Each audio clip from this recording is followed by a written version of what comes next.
नमस्कार। फुटबॉल विश्व कप पर हमारे इस खास पेशकश फीफा फीवर में आप सबका स्वागत है। मैं हूं गौरव कुमार और जिस तरह से ये पूरा वर्ल्ड कप आगे बढ़ा है उसने एक नया आयाम तो साबित किया ही है, लेकिन कल एक बड़ी टीम का दिल जो है वो टूट गया। जी हां, फ्रांस वर्सेस स्पेन का मुकाबला था जहां पर स्पेन ने बाजी मारी। स्पेन ने 2-0 से फ्रांस को हरा करके न केवल फ्रांस का सपना तोड़ा तीसरी बार चैंपियन बनने का, बल्कि कहीं ना कहीं एम्बापे को भी निराशा हाथ लगी। तो अगले आधे घंटे हम इस पर भी बात करेंगे, लेकिन साथ ही साथ हम जानेंगे आज देर रात होने वाला दूसरा सेमीफाइनल मुकाबला। जी हां, आज दूसरा सेमीफाइनल मुकाबला आज खेला जाएगा रात में 12:30 बजे, जहां पर अर्जेंटीना के सामने होगी इंग्लैंड की चुनौती। तो इस मुकाबले पर भी हम चर्चा करेंगे, साथ ही साथ जानेंगे कि क्या वो आयाम होंगे, क्या वो कौन से वो नायक होंगे जिनके ऊपर इस बार टीम को जिताने का दारोमदार होगा। तो आइए शुरुआत करते हैं अपने इस खास कार्यक्रम फीफा फीवर 2026 की।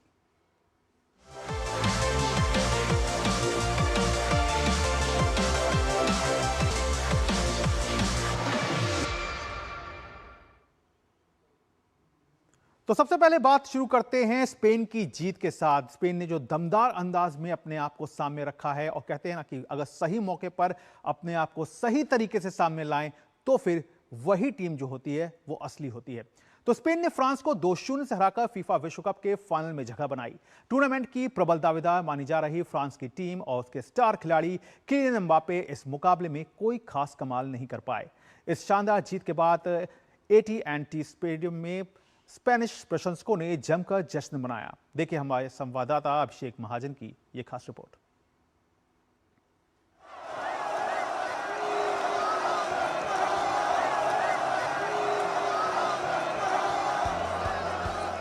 बहुत कम लोगों ने इस सेमीफाइनल के ऐसे एक तरफा होने की उम्मीद की थी। स्पेन ने पूरे मुकाबले में फ्रांस पर पूरी तरह दबदबा बनाए रखा और उसे वैसा समय और खुली जगह नहीं दी जिसका उसने पूरे टूर्नामेंट में फायदा उठाया था। स्पेन की आक्रामक अटैक, अनुशासित रक्षा पंक्ति और सटीक पासिंग के सामने किलियन एम्बापे भी पूरी तरह बेअसर नजर आए और मुकाबला एक तरफा हो गया।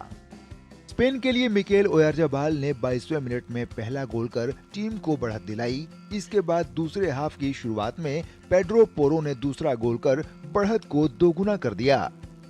स्पेन ने यह मुकाबला 2-0 से जीतकर 2010 के बाद पहली बार फीफा विश्व कप के फाइनल में जगह बना ली। स्पेन का एक्चुअली जो डिफेंस है, पूरा बार्सिलोना का जो कोर है, वो बार्सिलोना का जो बिल्डअप है, that help them a lot to build up and them score a goal as well. So इसका जो बार्सिलोना का कोर है, that will help them also to go to the finals and as well as let's hope for a win as well.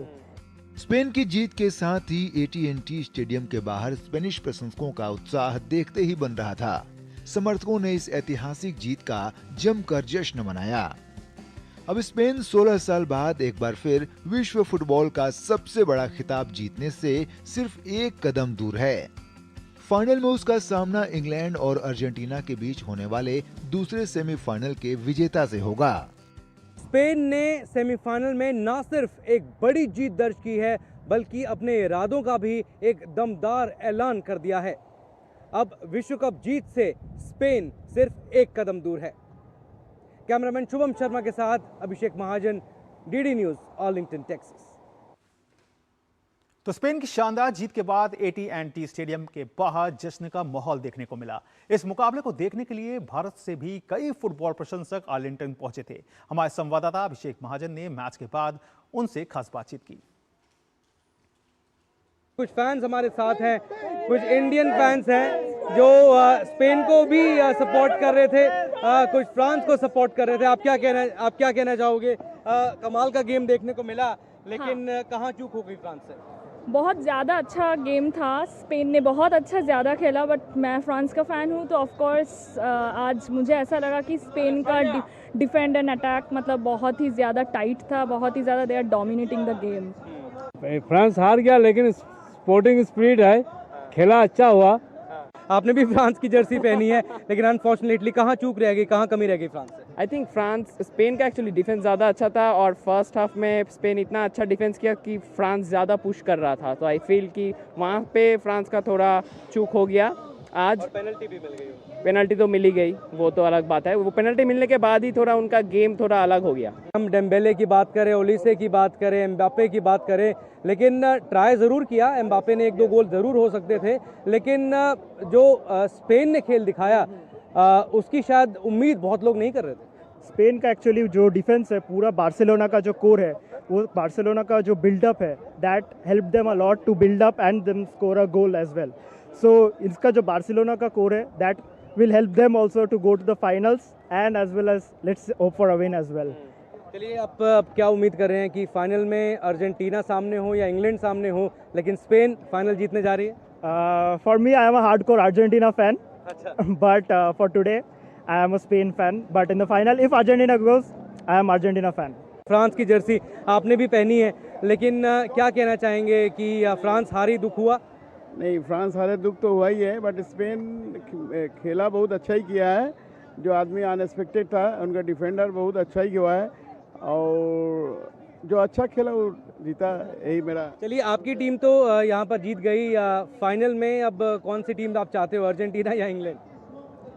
Final में England.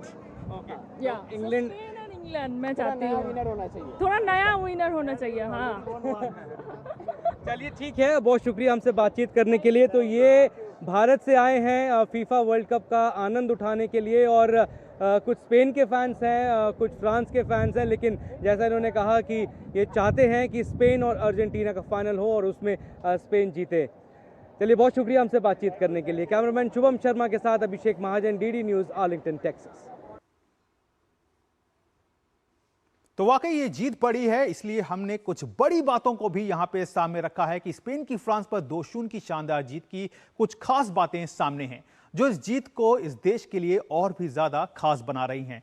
तो आइए जानते हैं वो कौन कौन सी बातें हैं कि इस जीत की खास बात यह है कि स्पेन की टीम जो है वो 16 साल के बाद जो है वो फाइनल में पहुंची है।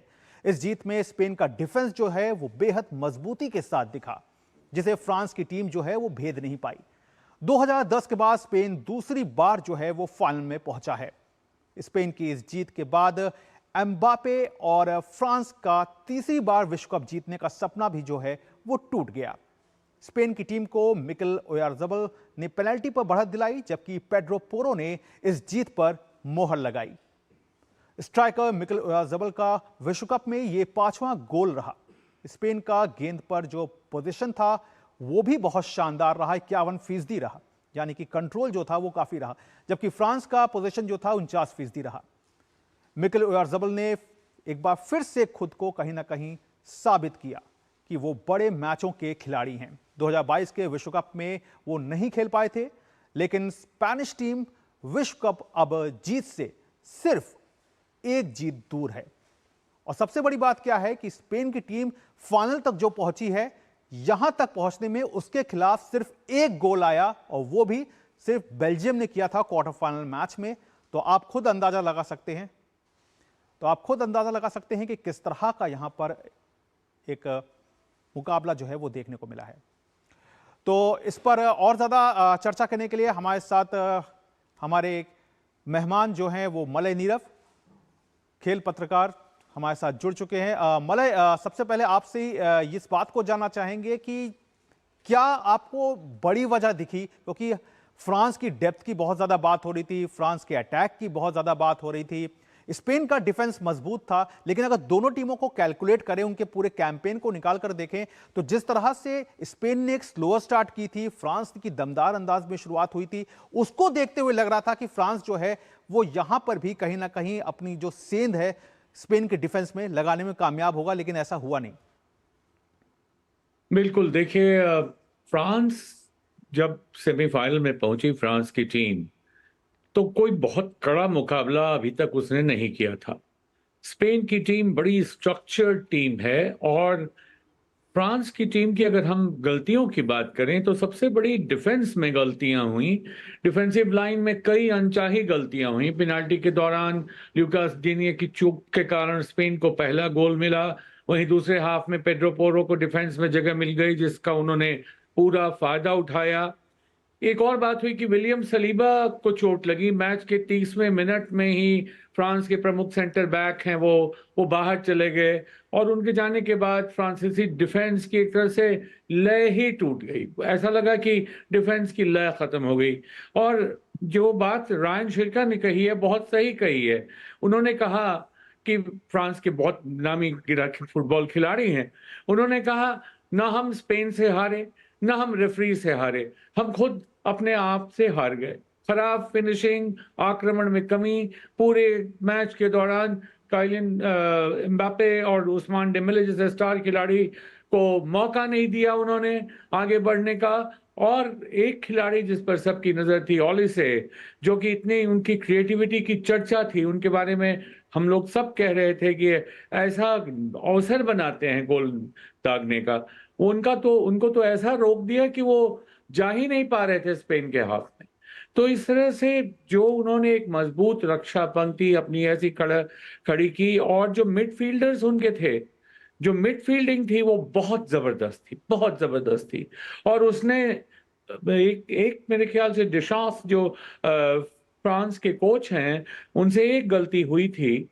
उन्होंने ये चारों जो उनके आक्रमणकारी खिलाड़ी हैं, इन चारों पर बहुत ज्यादा भरोसा किया, और उन चारों को ऐसा घेरा स्पेन ने कि कुछ बात बन नहीं पाई। स्पेन ने मिडफील्ड में गेंद पर बेहतर नियंत्रण, आप देखते आ रहे हैं कि लगातार स्पेन, पोजीशन की बात हम करें, उतना ज्यादा पोजीशन किसी टीम ने अभी तक अपने पास नहीं देखा। और पोजीशन के साथ साथ अवसर मिले तो उसको फिर से तुरंत उसका फायदा उठाना, उसको गोल में बदल देना, और एम्बापे के ऊपर बहुत ज्यादा निर्भरता। जी ये भी बिल्कुल, मैं कहूँ। एम्बापे पे बहुत ज्यादा निर्भर थे। यकीनी तौर पर अब इसका मंथन जो होगा वो बड़े स्तर पर भी होगा कहीं ना कहीं फ्रांस के लिए। लेकिन अभी ग्राउंड जीरो से हमारे साथ हमारे संवाददाता अभिषेक जुड़ गए। अभिषेक, आपसे जानना चाहेंगे क्योंकि आप वहां पे मौजूद हैं, क्या आपको लगता है कि क्या बड़ी कमी रही है फ्रांस की इस पूरे वर्ल्ड कप कैंपेन को अगर उठा करके देखें? क्योंकि जिस तरह से फ्रांस का पैराग्वे के खिलाफ जो मुकाबला था वहां पे भी उन्हें जीत जरूर मिल गई थी, लेकिन एक जो कन्विंसिंग विक्ट्री होनी चाहिए, जो एक कॉन्फिडेंट पैदा करना चाहिए, वो वैसी विक्ट्री नहीं आ रही थी। तो क्या आपको लगता है कि कहीं ना कहीं साइंस से वो बहुत पहले से ही मिलने शुरू हो गए थे फ्रांस को, और जब स्पेन जैसा डिफेंस जो है वो सामने आया तो आपकी कलाई जो है पूरी तरह से खुल गई?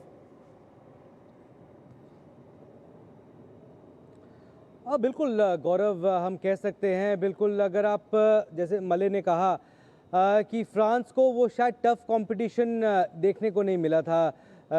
नॉर्वे, सेनेगल, उसके बाद उन्होंने, अगर हम नॉकआउट की हम बात करें तो एक गोल भी कंसीड नहीं किया था। इस मैच की हम खासकर बात करें तो ऐसा नहीं कि क्वालिटी नहीं थी फ्रांस में। पहले 20 मिनट आप देखें तो फ्रांस वहाँ पर कंप्लीटली डोमिनेट कर रहा था। फाइस्टी मैच वहाँ पे देखने को मिल रहा था और रूथलेस थे पूरे टूर्नामेंट में। गौरव, हम देखें कि एक बार भी उन्होंने ट्रेल नहीं किया था पूरे टूर्नामेंट में। 3-0, 2-0, 1-0 ऐसे नॉकआउट वो मुकाबले जीते। किलियन एम्बापे, ओलिसे, इनको रोकना, डेम्बेले, इनको रोकना आसान बिल्कुल भी नहीं था। तो स्पेन की रणनीति आप देखें गौरव, अच्छी खासी रणनीति थी, और इन तीनों के खिलाफ तो बहुत बढ़िया रणनीति थी कि न्यूट्रलाइज कर दिया एक तरह से, उनको मौका ही नहीं दिया। और कई बार हमने देखा कि किलियन एम्बापे अटैक में अकेले नजर आए, और अकेले भी नजर आए तो स्पेन के 2 डिफेंडर उनके साथ दिखाई दे रहे थे। तो जब मौका ही नहीं देंगे गोल करने का तो वो गोल कहाँ से करेंगे? जब बॉल ही आपके पास नहीं है, पोजेशन आपके पास नहीं है, तो गोल कहाँ से करने देंगे? तो स्पेन की अच्छी खासी रणनीति थी। और दूसरी बात ये कि जब डिनिये से वो गलती हुई 22वें मिनट में और पेनल्टी मिली, जो ओयारज़ाबाल ने वो कन्वर्ट कर दिया 22वें मिनट में। कंधे आपके जाहिर तौर पर झुकेंगे बड़े मुकाबलों में, हाई प्रेशर गेम में। क्राउड जो है वो स्पेन की तरफ ज़्यादा था। आपके कंधे झुकेंगे अगर आप 1-0 से डाउन हो जाते हैं। उसके बाद जो पेड्रो पोरो ने गोल किया 58वें मिनट में, उसके बाद भी उनके कंधे झुक गए। आप देखें कि अगर 2-0 से आप डाउन होते हैं तो उसके बाद वापसी करना काफ़ी मुश्किल हो जाता है। 1-0 के बाद आप फिर भी सोच सकते हैं, आप वापसी कर सकते हैं। अभिषेक, किलियन एम्बापे लगातार घड़ी को वहाँ पर देखते नजर आ रहे थे, जो दिखा रहा था फ्रस्ट्रेशन, जो दिखा रहा था कि नहीं, वो जल्दी से जल्दी गोल करना चाहते हैं, और वो दिखाई भी दिया। 5-6 मिनट फर्स्ट हाफ के बाद हमने देखा कि लग रहा था एक तरह से कि फ्रांस का गोल लोडिंग है वहाँ पर। लेकिन जितनी तारीफ की जाए स्पेन की उतनी कम है। गौरव, अंडरडॉग्स उन्हें कहा जा रहा था, लेकिन अब वो टाइटल कंटेंडर्स बन गए हैं। 2010 में वो जीते थे विश्व कप। और अगर जिस तरह से अर्जेंटीना और इंग्लैंड खेल रही है, आप कह सकते हैं कि जो भी टीम फाइनल में बिल्कुल अभिषेक, जाहिर तौर पर स्पेन ने साबित किया है कि वो एक किसी खिलाड़ी पर निर्भर नहीं है। जी, एक किसी खिलाड़ी पर निर्भर नहीं है। उनके पास कई सितारे हैं जो टीम को फाइनल तक पहुंचाने का मादा रखते हैं, और अब देखना होगा कि फाइनल में उनकी भिड़ंत किससे होती है। बहरहाल आप दोनों हमारे साथ बने रहिएगा, लेकिन यहां पर वक्त हो गया है एक छोटे से ब्रेक का।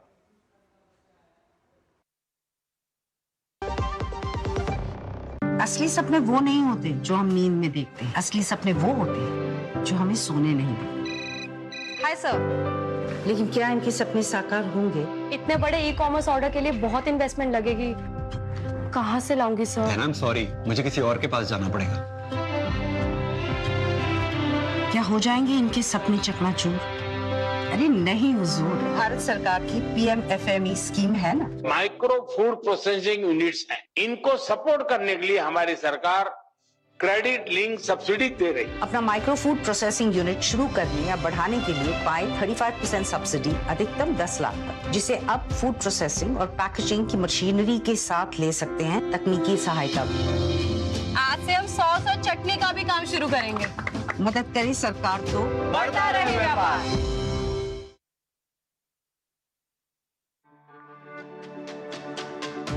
मेरी पसंद, मेरी पसंद, मेरी पसंद, मेरी पसंद, हमारी पसंद, हम सबकी पसंद। मजबूत देश का मजबूत सरिया हो गया स्टील। तो ब्रेक के बाद एक बार फिर से आप सबका स्वागत है। तो स्पेन ने तो फ्रांस को पेन दे दिया, लेकिन अब भिड़ंत जो है वो इंग्लैंड और अर्जेंटीना के बीच है, और अब देखना होगा कि इन दोनों टीमों में से कौन किसको दर्द देता है। तो विश्व फुटबॉल की सबसे बड़ी रात, एक तरफ मौजूदा विश्व चैंपियन अर्जेंटीना, तो दूसरी तरफ 60 साल से ट्रॉफी का इंतजार कर रही इंग्लैंड। दांव पर सिर्फ जीत नहीं, बल्कि फीफा विश्व कप 2026 के फाइनल का सुनहरा टिकट भी है। यह मुकाबला सिर्फ दो टीमों के बीच नहीं, बल्कि इतिहास और विरासत की टक्कर भी है। 1986 में डिएगो मैराडोना ने इंग्लैंड का सपना तोड़ा था। अब 40 साल बाद अर्जेंटीना की उम्मीदें लियोनेल मेसी के कंधों पर हैं, जबकि इंग्लैंड की नई पीढ़ी जूड बेलिंघम और हैरी केन के साथ इतिहास बदलने के लिए मचल रही है। 60 साल का इंतजार या अर्जेंटीना की बादशाहत। सेमीफाइनल में भिड़ेंगे दो महादिग्गज, मेसी बनाम बेलिंघम की जंग। फीफा विश्व कप 2026 अब उस मकाम पर पहुंच चुका है जहां एक छोटी सी चूक भी विश्व चैंपियन बनने का सपना तोड़ सकती है।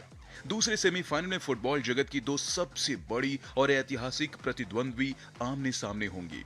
एक तरफ होगी मौजूदा विश्व चैंपियन अर्जेंटीना, दूसरी तरफ इंग्लैंड, जिसे 60 साल से खिताब का इंतजार है। इस मुकाबले में दांव पर सिर्फ जीत नहीं, बल्कि विश्व कप फाइनल का सुनहरा टिकट होगा। यह मुकाबला सिर्फ 90 मिनट की लड़ाई नहीं, बल्कि इतिहास, जुनून, सम्मान और विरासत की जंग है। 1986 विश्व कप में डिएगो मैराडोना ने क्वार्टर फाइनल में इंग्लैंड का सपना चकनाचूर कर दिया था। फर्क सिर्फ इतना है कि इस बार अर्जेंटीना के पास लियोनेल मेसी हैं, जबकि इंग्लैंड की उम्मीदों का भार युवा सुपरस्टार जूड बेलिंघम और कप्तान हैरी केन के कंधों पर है। दूसरे सेमीफाइनल में पूरी दुनिया की निगाहें मेसी पर होंगी। 8 गोल के साथ गोल्डन बूट की दौड़ में किलियन एम्बाप्पे के साथ उनकी रोमांचक दौड़ चल रही है। इस टूर्नामेंट में मेसी विश्व कप इतिहास के सर्वाधिक गोल करने वाले खिलाड़ी भी बन चुके हैं। दिलचस्प बात यह है कि अपने शानदार करियर में मेसी ने कभी इंग्लैंड का सामना नहीं किया। ऐसे में पहली भिड़ंत सीधे विश्व कप के सेमीफाइनल में होना इस मुकाबले को और भी ऐतिहासिक बना देता है। हालांकि इंग्लैंड की टीम भी इस बार बदली हुई और बेखौफ नजर आ रही है। युवा स्टार जूड बेलिंघम लगातार 2 नॉकआउट मुकाबलों में 2-2 गोल दागकर इतिहास रच चुके हैं। 1986 में मैराडोना के बाद ऐसा करने वाले वो पहले खिलाड़ी बने हैं। कप्तान हैरी केन भी 6 गोल के साथ शानदार फॉर्म में हैं और किसी भी पल मैच का रुख बदलने की क्षमता रखते हैं। दोनों टीमों ने इस विश्व कप में सिर्फ अपने खेल से नहीं, बल्कि जज्बे और मानसिक मजबूती से भी प्रभावित किया है। मुश्किल मुकाबलों से निकलकर सेमीफाइनल तक पहुंची दोनों टीमें अब आखिरी दम तक लड़ने को तैयार हैं। आंकड़े भी इस महामुकाबले की कहानी खुद बयां करते हैं। इंग्लैंड 2018 के बाद चौथी बार किसी बड़े टूर्नामेंट के सेमीफाइनल में पहुंचा है और 1966 के बाद पहली बार लगातार 4 विश्व कप मुकाबले जीता है। वहीं अर्जेंटीना पिछले 4 विश्व कप में तीसरी बार अंतिम 4 में पहुंचा है, जो उसकी निरंतरता और विश्व कप फुटबॉल में दबदबे का सबूत है। दोनों टीमें अब तक 14 बार आमने सामने हुई है, जिसमें इंग्लैंड ने 6 में जीत हासिल की है। वहीं अर्जेंटीना सिर्फ 2 मैच अपने नाम कर पाई है, जबकि 6 मैच ड्रॉ रहे हैं। बात अगर विश्व कप की करें तो प्रतियोगिता के 5 मैचों में 3 बार इंग्लैंड ने जीत दर्ज की है, जबकि 2 बार अर्जेंटीना ने जीत हासिल की थी। अंतिम बार दोनों टीम 1998 विश्व कप के राउंड ऑफ 16 में आमने सामने हुए थे, जिसमें अर्जेंटीना ने पेनाल्टी शूटआउट में जीत दर्ज की थी। यह मुकाबला डेविड बेकहम के बहुचर्चित रेड कार्ड के लिए भी जाना जाता है। इतिहास, रोमांच और फाइनल का सपना, अर्जेंटीना और इंग्लैंड एक बार फिर से आमने सामने हैं और ये मुकाबला सिर्फ जीत का नहीं बल्कि फुटबॉल की विरासत को आगे बढ़ाने का भी है। कैमरामैन शुभम शर्मा के साथ अभिषेक महाजन, डीडी न्यूज़, अटलांटा। तो वाकई बड़ा मुकाबला है, लेकिन इस मुकाबले में केवल मेसी या हैरी केन नहीं है, बल्कि इनके अलावा भी बहुत से प्लेमेकर्स हैं जो कि इस मुकाबले को और रोमांच से भरेंगे। तो आइए जल्दी से जान लेते हैं कि कौन से हैं वो प्लेमेकर्स। तो इंग्लैंड और अर्जेंटीना के बीच ये लड़ाई सिर्फ मेसी वर्सेस केन तक सीमित नहीं है, बल्कि ये लड़ाई जो है वो कहीं ना कहीं जॉन पिकफोर्ड और एलियानो मार्टिनेज के लिए भी है। ये वो खिलाड़ी हैं जिन्होंने अपने दम पर इस मुकाम तक पहुंचाया है। दोनों गोलकीपर्स हैं। 8 सेव एमिलियानो मार्टिनेज ने किए हैं, वहीं 12 सेव जो हैं वो जॉन पिकफोर्ड ने किए हैं। हालांकि दोनों के खिलाफ 6-6 गोल आए हैं, लेकिन जो सेव्स के मामले हैं, जहां की बचाव किया है, वो जॉन पिकफोर्ड जो है वो कहीं ना कहीं आगे बढ़ते हुए नजर आ रहे हैं। वहीं अगर बात करें, इसके आगे चलें और डिफेंडर्स पे आए, तो यहां पर जो नजर है वो आती है मार्क गेई और क्रिस्टियन रोमेरो। यानी कि इंग्लैंड की ओर से मार्क गेई हैं और अर्जेंटीना की ओर से क्रिस्टियन रोमेरो जो हैं वो बेहद शानदार तरीके से अपने आप को सामने रख रहे हैं। मार्क गेई की खासियत है गति और पोजीशनिंग में वो बहुत तेज तर्रार हैं, सटीक पास देने में वो बेहद तेज तर्रार हैं, जबकि क्रिस्टियन रोमेरो आक्रामक डिफेंस के लिए जाने जाते हैं, टैकल करने में बेहद माहिर हैं। तो ये तो बात डिफेंडर्स की हो गई। वहीं मिडफील्डर्स की बात करें तो यहां अर्जेंटीना के एंजो फर्नांडिस और इंग्लैंड के डेक्लन राइस के बीच टकराव देखने को मिल सकता है। फर्नांडिस सटीक छोटे पास देने में माहिर हैं, तो डेक्लन राइस टैकल करने में अव्वल हैं। एंजो फर्नांडिस एरियल पास देने में माहिर हैं, तो डेक्लन राइस अपने गेम को डिफेंस से अटैक में कब बदल देते हैं कोई समझ भी नहीं पाता, और गोल जो है वो अपने आप दिखाई देता है। वहीं अगर अटैकिंग मिडफील्डर्स की बात करें तो यहां इंग्लैंड के जूड बेलिंगम का सामना अर्जेंटीना के थियागो अल्माडा से हो सकता है। बेलिंगम सटीक पासिंग के लिए जाने जाते हैं, तो अल्माडा दमदार लॉन्ग रेंज शॉट्स लगाते हैं। बेलिंगम ड्रिबलिंग से विरोधी को चौंकाते हैं, तो अल्माडा कम स्पेस से गेंद निकालने में माहिर हैं। बेलिंगम बड़े मैचों के नायक हैं या निर्णायक साबित होते हैं, उनको इस तरह से भी समझ सकते हैं, जबकि अल्माडा जो है वो असिस्ट करने में अपनी एक अलग पहचान जो है वो रखते हैं। और यही वजह है कि मेसी के जो प्लेमेकर्स हैं या हैरी केन के जो प्लेमेकर्स हैं, इनकी जो है वो बहुत इंपॉर्टेंट एक सिचुएशन रहने वाली है इस मुकाबले पर। तो इस पर जानकारी के लिए आइए सीधे अब एक बार फिर से ग्राउंड जीरो का रुख कर लेते हैं, जहां पे हमारे संवाददाता अभिषेक हैं। अभिषेक, सबसे पहले आपके पास ही आते हैं और जानने की कोशिश करते हैं कि क्या वो इंग्लैंड की रणनीति होगी जो मेसी के इर्द गिर्द घूमेगी।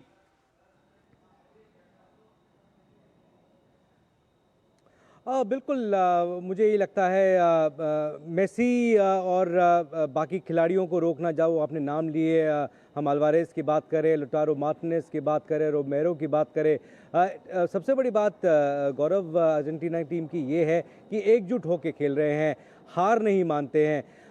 जैसा हमने पहले के 3 मुकाबलों में भी देखा है, जैसे ही नॉकआउट शुरुआत हुई, राउंड ऑफ 32 की बात करें, 16 की बात करें, क्वार्टर फाइनल्स की बात करें, केप वर्डे के खिलाफ जिस तरह से वो खेले थे, इजिप्ट के खिलाफ तो लग ही रहा था कि अर्जेंटीना शायद टूर्नामेंट से बाहर हो जाएगी, 79वें मिनट में उन्होंने पहला गोल किया। स्विट्ज़रलैंड के खिलाफ भी यही हुआ। बड़ी बात यह है मेसी एंड कंपनी की कि वो एकजुट होकर खेलते हैं।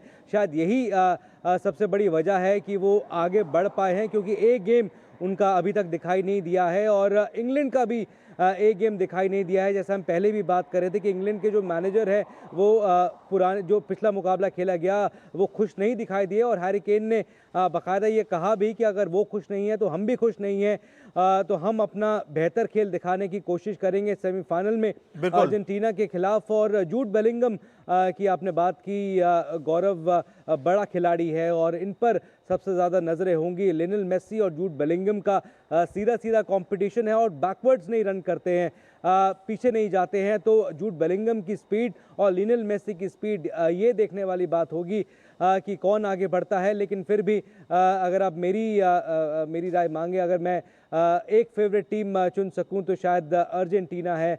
जिस तरह से उन्होंने पूरे टूर्नामेंट बिल्कुल अभिषेक, आपकी फेवरेट टीम अर्जेंटीना है। सीधे सीधे अपने मेहमान से भी जान लेते हैं नजर आ रही है कि वो आज के मुकाबले में किसको एज मान रहे हैं, क्योंकि इंग्लैंड का डिफेंस वर्सेस कहीं ना कहीं अर्जेंटीना का जो अटैक है और खासतौर से उनका डिफेंस भी पिछले काफी समय से काफी बेहतरीन तरीके से खुद को वो सामने रख रहे हैं। मले, देखिए, इंग्लैंड और अर्जेंटीना के बीच कांटे की टक्कर होने की संभावना, इसमें कोई शक नहीं। दोनों टीमों के पास विश्व स्तरीय खिलाड़ी हैं और मुकाबला बेहद करीबी माना जा रहा है। विशेषज्ञों की राय माने और डेटा मॉडल देखें तो इस मैच को लगभग 50-50 मानकर चलिए, मगर इंग्लैंड का पलड़ा थोड़ा भारी है। ऑप्टा सुपर कंप्यूटर के अनुसार इंग्लैंड की टीम को निर्धारित 90 मिनट में जीत के लिए मामूली रूप से आगे 39% आगे माना जा रहा है। अर्जेंटीना की जीतने की संभावना लगभग 34% आगे आंकी गई है। मगर एक बात जो हमें नहीं भूलनी चाहिए वो ये कि लगातार दबाव वाले मैचों में, जैसे एक्स्ट्रा टाइम में और पेनाल्टी में, जीतने में माहिर अपने आप को साबित कर चुकी है अर्जेंटीना की टीम। इसलिए पूरा खेल जब तक खत्म ना हो जाए तब तक ये कहना कि इंग्लैंड का पलड़ा भारी है, अर्जेंटीना का पलड़ा भारी है। और ऐसे में जैसा आपने खुद कहा कि सिर्फ हैरी केन और जूड बेलिंगम के ऊपर ही इंग्लैंड की टीम निर्भर नहीं है। इंग्लैंड की टीम में एक से एक सितारे संजो कर रखे गए हैं और अर्जेंटीना की टीम में भी आपने देखा कि जहां मेसी नहीं चलते हैं वहां और चलने वाले खिलाड़ी सामने आ जाते हैं। तो बहुत ही कांटे की टक्कर होगी इसमें।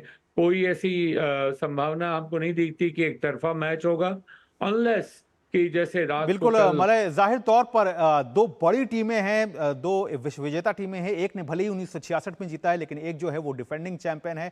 तो जाहिर तौर पर यहां पर आकलन का जो दौर है वो चलता रहेगा। लेकिन जिस तरह से हमने देखा कि फ्रांस ने और स्पेन के बीच मुकाबला हुआ, स्पेन ने वहां फ्रांस को चौंकाया, तो यहां भी देखते हैं कि कौन किसको चौंकाता है या कौन आगे बढ़ता है, किस तरह से स्पेन के खिलाफ कौन सामने आता है। बहरहाल अभिषेक, आप ग्राउंड जीरो से जुड़े, इसके लिए आपका बहुत बहुत शुक्रिया। और मलय, आपने अपना कीमती समय निकाला, इसके लिए आपका भी बहुत बहुत शुक्रिया। तो इस महामुकाबले पर हमारी नजर बनी रहेगी और हमारा हर एक शो जो है वो इस पर फोकस रहेगा। और कहीं ना कहीं ये जो फुटबॉल प्रेमी हैं उनका आज पूरा दिन जो है वो कहीं ना कहीं इसमें जाने वाला है कि किस तरह से, क्या मेसी का मैजिक चलेगा या हैरी केन के तूफान में अर्जेंटीना बह जाएगा। बहरहाल आज की इस पेशकश में फिलहाल इतना ही। हमारी पूरी स्पोर्ट्स टीम को दीजिए इजाजत। नमस्कार।